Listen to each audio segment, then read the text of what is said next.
자, 다음 UN의 SDGs, 지속가능 발전 목표, Sustainable Development Goal이라고 했죠. 17개가 있습니다.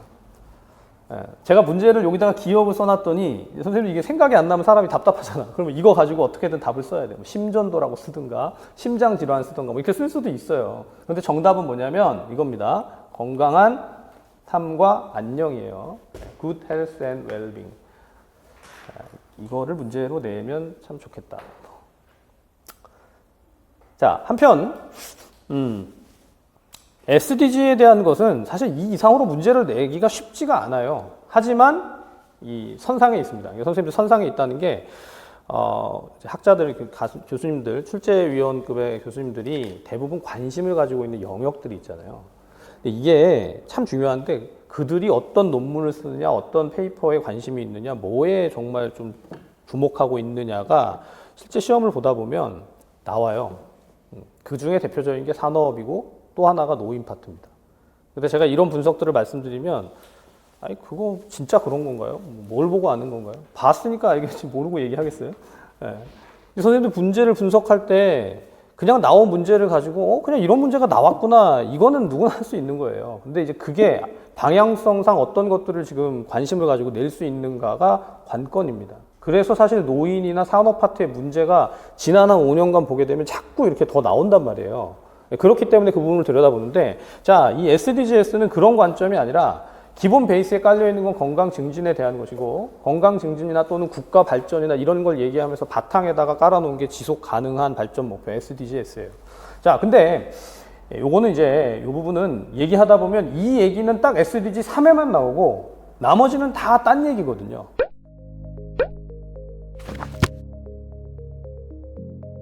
이런 법이 있죠. 시행규칙상에 응급처치 교육 해가지고 학교장이 법 제9조의 2의 2항에 따라서 교직원을 대상으로 심폐소생술 등의 응급처치에 관한 교육을 실시하는 경우 그 계획이나 내용 및 시간 등은 별표 9와 같다. 이렇게 돼 있어요. 예. 그래서 이제 법령 특강할 때 이 법 별표에 대한 것도 제가 말씀을 드렸는데 그걸 여기다 정리해 놓은 거예요.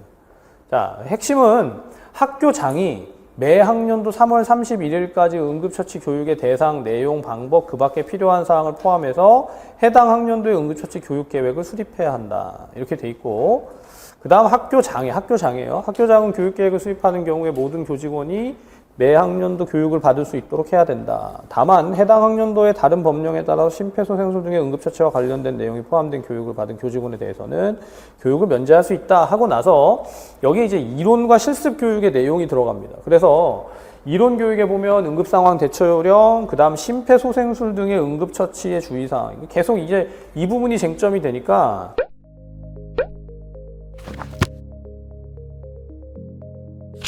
워낙 요 이제 생물 매개 전파에 있어서 크게 두 파트로 나누면 어떻게 두 가지를 구분할 수 있느냐.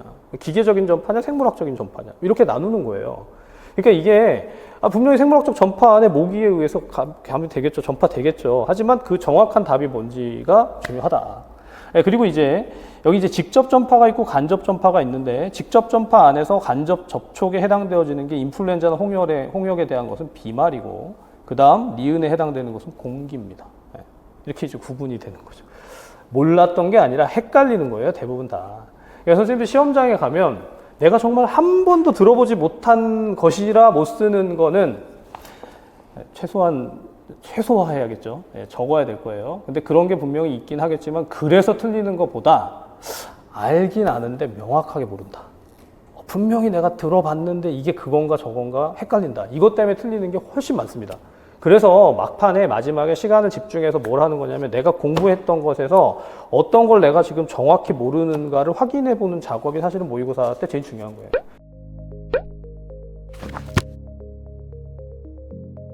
이 문제는 그냥 직관적으로 오마 문제 분류 체계, 오마 분류 체계에 대해서 아는가 모르는가입니다. 선생님들 여기 지역사회 간호 이론에 관련된 문제는 보통 우리가 체계 이론, 또 오렘의 이론, 노이의 이론, 뉴만의 이론, 기획 이론, 뭐 이런 이제 여러 가지 이론들을 쟁점화하지만 이 이론 관련된 문제의 출제는 되게 정형화돼 있어요. 우리 영역별 문제풀이부터 지금까지 공부했던 거 생각해 보시면 이론은 출제가 되면 틀리면 안 됩니다.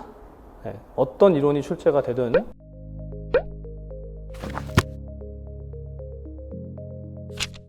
수용 전염 치료라고 하는 것은 자, 보시다시피 제가 문제에서 지금 이 부분을 그대로 드렸는데 대상자의 사고 체계를 수정하려고 하는 게 인지행동 치료의 접근이고 문제를 해결하는 게 인지행동 치료의 접근이라면 그거 말고 그대로 인정하고 수용한다? 감정이나 생각을 변화시키는 거. 그대로 인정하고 수용하면서 감정이나 생각을 변화시키려는 노력에 초점을 둡니다. 말이 이해가 되시죠? 그러니까 생각을 바꾸는 거에 막 이렇게 좀 강박적이었던 게 인지치료라면 변증법적 행동치료 내지는 수용전염 치료에서는 그러지 말고 그냥 받아들이면서 바꿔라 이거예요. 그래서 이게 핵심 요소에 보면 아무리 부정적인 감정이나 생각이 들더라도 이걸 회피하려고 하지 말고 회피하려고 하지 말고 뭐 하라는 거죠? 그대로 받아들여라.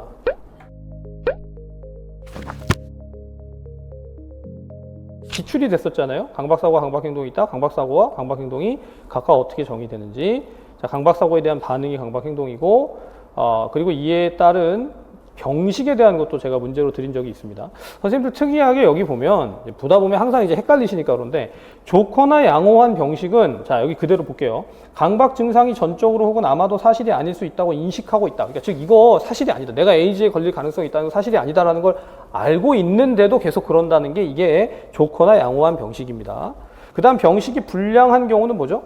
아마도 사실이라고 믿고 있는 경우다. 불량한 거죠. 근데 병식이 없다 또는 망상적 믿음이다. 사실 특정형의 요게 들어가 있는 것도 되게 중요하긴 해요. 병식이 없다. 병식이 없다는 보통 우리가 병식이 없다고 하면 병식 없음은 인사이트가 없다는 사이코틱한 상태에서 조현병이나 양극성 장애나 우울 장애나 이런 곳에서 병식이 없는 걸 얘기하는데 여기도 병식이 없다는 게 나와요.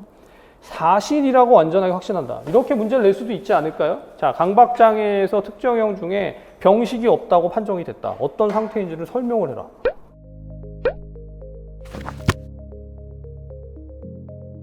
의원성 쿠싱 증후군은 여러 가지가 있어요. 그죠?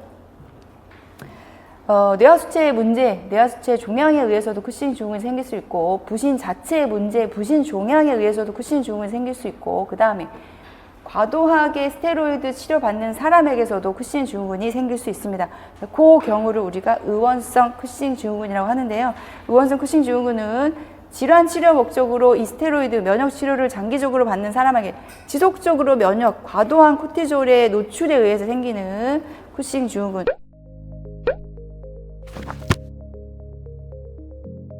아, 300 이상이면 하지 않는다. 왜요? 이유를 설명하고 왜 300 이상이면 운동하면 안 되는지. 자, 운동이라는 건 뭡니까? 많은 에너지가 필요하고 운동하게 되면 교감신경, 심박수가 올라가잖아요. 교감신경이 항진돼요. 교감신경이 항진돼서 분비되는 물질이 에피네프린, 노에피네프린, 카테콜라민이라고 합니다. 카테콜라민은 뭐예요? 인슐린 기량이에요. 그죠? 우리 몸에서 저혈당에 빠졌어요. 그럼 교감신경이 항진돼요. 에피네프린이 분비돼요. 교감신경이 항진된다는 뜻은 그냥 단순히 심박수만 빨리 뛴다는 뜻이 아니에요. 그걸 빨리 뛰기 위해서 신경 전달 물질들이 마구마구 분비되겠죠. 에피네프린은 그래서 뭐예요? 혈당을 올려주는 인슐린 기랑 호르몬이라고. 인슐린 기랑 호르몬 우리 몸에 많죠. 갑상선 호르몬, 성장 호르몬. 이런 첫 번째 분비되는 에피네프린. 이런 애들 다 인슐린 기랑입니다. 혈당을 낮추는 호르몬은 뭐예요? 인슐린 하나밖에 없어요. 그러나 혈당을 높여주는 우리 몸을 살게 하는 많이 여러 가지가 다 같이 작용을 해야 돼요. 그쵸? 부족한 게 항상 심각한 상태라고 했습니다. 우리 몸에서. 그래서 이 카테콜라민 인슐린 기랑 한번 써보겠어요. 인슐린 기랑 호르몬 대표적인 호르몬입니다. 얘네가 분비되면 지금 어때요? 300인데 인슐린 기랑 호르몬이 더 자극하면 어떡해? 혈당이 더 올라가겠죠?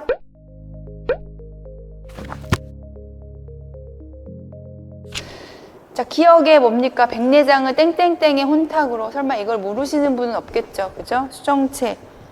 그러니까 수술 명칭이 뭡니까? 인공수정체 삽입술. 외과적인 수술 방법도 있습니다. 자, 그 안에 들어간 내용들은 다 백내장의 병태 생리입니다. 보시면 아시겠지만 뿌옇게 변한다. 시력이 결국 나빠져. 왜? 백내장 우리 아까 적반사 했잖아요. 잘 빛이 통과되지 않네? 빛이 통과돼야지 뭐를 볼 거 아닙니까? 망막으로 빛이 들어가야지 읽잖아요. 수정체에서부터 걸려. 뿌옇게 보여. 뿌옇게 보인다는 게 뭐예요? 시력 저하죠.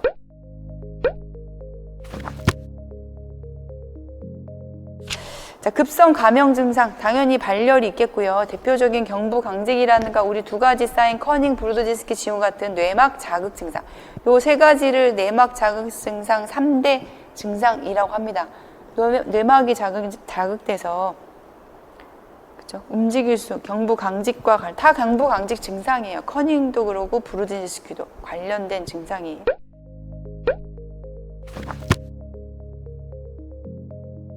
그다음에 밑줄친 디귿이 나타나는 이유를 설명할 것 그랬습니다. 디귿은 이제 이 증상에 대해서 선생님들 좀 기억하시나 해서 물어본 거예요. 그래서 다모증, 탈모, 여드름 증상 나타나죠. 이거는 이제 이 질환의 특징이 어때요? 남성 호르몬, 안드로겐의 고안드로겐 혈증이 나타나는 것이 이 질환의 특징이거든요. 그래서 이 고안드로겐 혈증에 대해서 선생님들이 잘 알고 계셔야 된다. 반대로 물어볼 수도 있겠죠. 고안드로겐 혈증으로 인해서 나타나는 증상 뭐 이렇게 물어볼 수도 있으니까요. 같이 연결해서 보시고 밑줄친 리을에서 관찰되는 다낭성 난소 증후군의 소견을 제시할 것 그랬습니다. 우리가 이제 초음파 검사에서 좀 특이한 것들이 나오는 질환들이 있잖아요. 그 질환들에서의 그 진단 소견들은 선생님들께서 반드시 좀 정리를 해두셔라. 마찬가지로 다낭성 난소 증후군에서도 초음파상에 보이는 것, 제가 뭐 진주 목걸이, 책에 따라서 염주 모양, 뭐 이런 식으로 표현이 되어 있는데요. 어쨌거나 어떻게 보이나요? 그 안에서 초음파상에서 이 미성숙 난포들이 굉장히 많이 자라있다. 여기 그림 보시면 이런 식으로 주변, 뭐 책에 따라서는 요 주변으로 이렇게 표현된 것도 있는데 여기서 이제 안에까지 이렇게 표현을 해놓긴 했습니다. 어쨌거나 이렇게 미성숙 난포가 12개 이상 이렇게 보인다. 그래서 좋은 답안은 이제 진주 목걸이 모양으로 미성숙 난포가 다수 관찰된다. 이런 식으로 쓰는 것이 좀 좋을 것 같긴 해요. 그냥 진주 목걸이 하면 이게 뭔가 이렇게 될 수 있으니까요.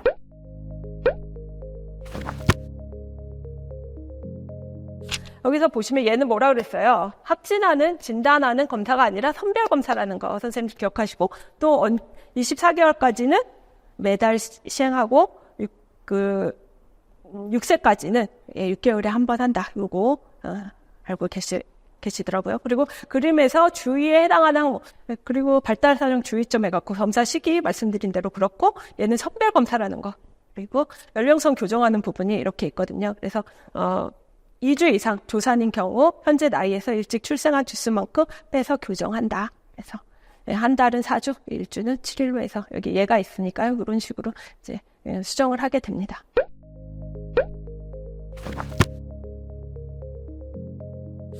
데네피질의 작용에서 경련을 감소시키는 약이다. 그래서 중추신경계 억제 반응이 있기 때문에 이걸로 인해서 심보관 반사를 확인하는 거 굉장히 중요해요. 선생님 약물 나오면 이 부분들이 나와요. 그리고 중화제 또 물어봤었죠. 10% 칼슘 글루코네이트.